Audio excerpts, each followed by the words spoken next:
Welcome to the Folktale Project. This is Dan Scholz. This week again, I'm bringing you stories from a book of myths, and this week, these first stories are coming from Greek mythology.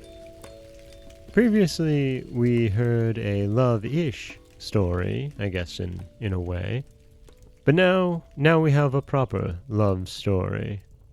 This is Atalanta.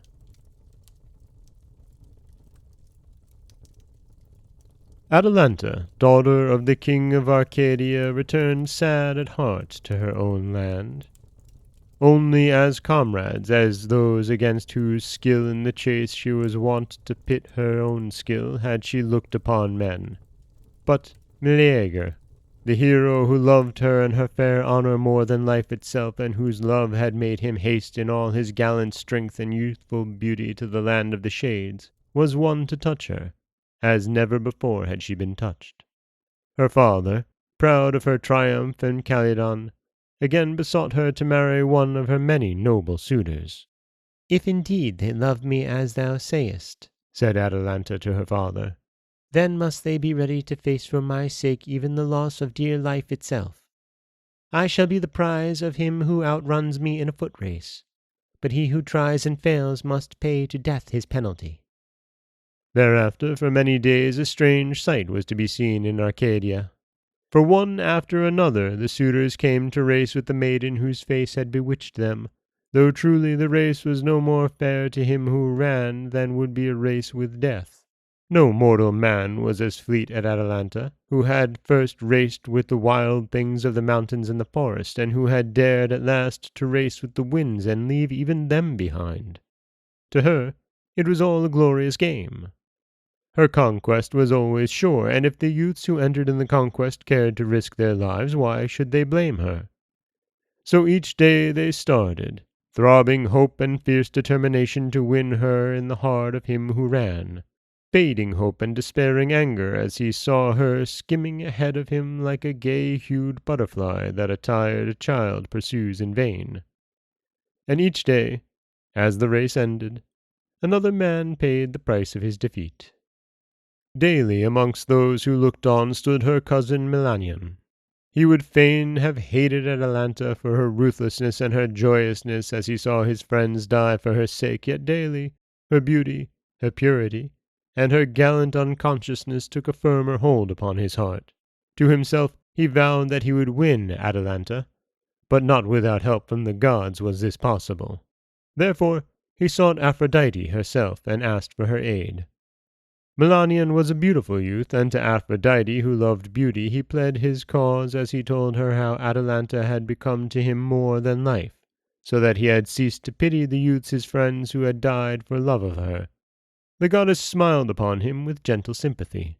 In the garden of her temple grew a tree with branches and twigs of gold, and leaves as yellow as the little leaves of the silver birch when the autumn sun kisses them as it sets. On this tree grew golden apples, and Aphrodite plucked 3 of them and gave them to the youth who had not feared to ask her to aid him to win the maid he loved. How he was to use the apples she then told him, and, well content, Melanion returned home. Next day he spoke to Atalanta. "So far has victory been thine, fairest on earth, but so far have thy little winged white feet had only the heavy-footed laggards to outrun. Wilt have me run a race for thee? For assuredly I shall win thee for my own." And Melanion looked into the eyes of Atalanta with a smile as gay and fearless as that with which a hero is wont to look in the eyes of his fellow. Look for look did the virgin huntress give him. Then her cheeks grew red, as though the rosy-fingered dawn had touched them, and the dawning of love came into her heart. Even Meleager was not so quite as goodly a youth as this. Not even Meleager had been so wholly fearless. "Thou art tempted by the deathless gods," she said, but her long lashes drooped on her cheek as she spoke.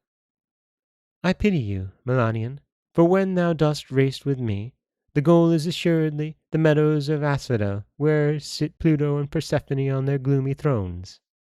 But Melanion said, "I am ready, Atalanta. Wilt thou race with me now?" and steadily he looked in her eyes until again they fell as though at last they found a conqueror. Like two swallows that skim across a sunny sea, filled with the joyousness of the coming of spring, Atalanta and Melanion started.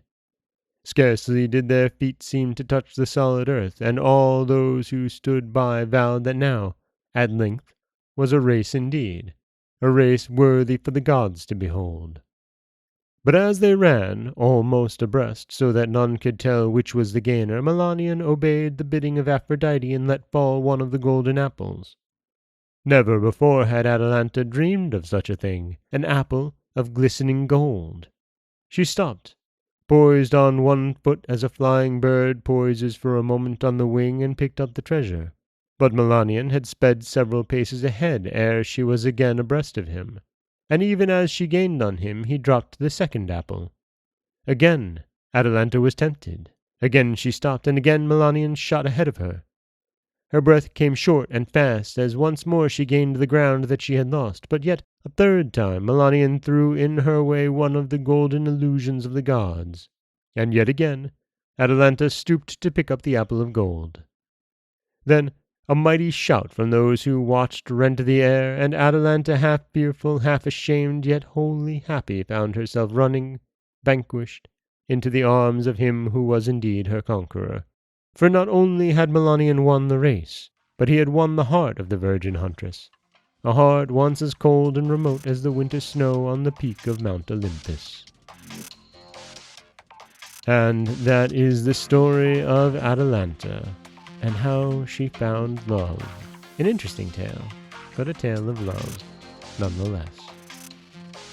This is Dan Scholes with the Folktale Project. Don't forget that you can subscribe to the podcast on Apple Podcasts, Stitcher, Google Play, Overcast, anywhere you like to get your podcasts. You can follow us on Twitter at Folktale Project.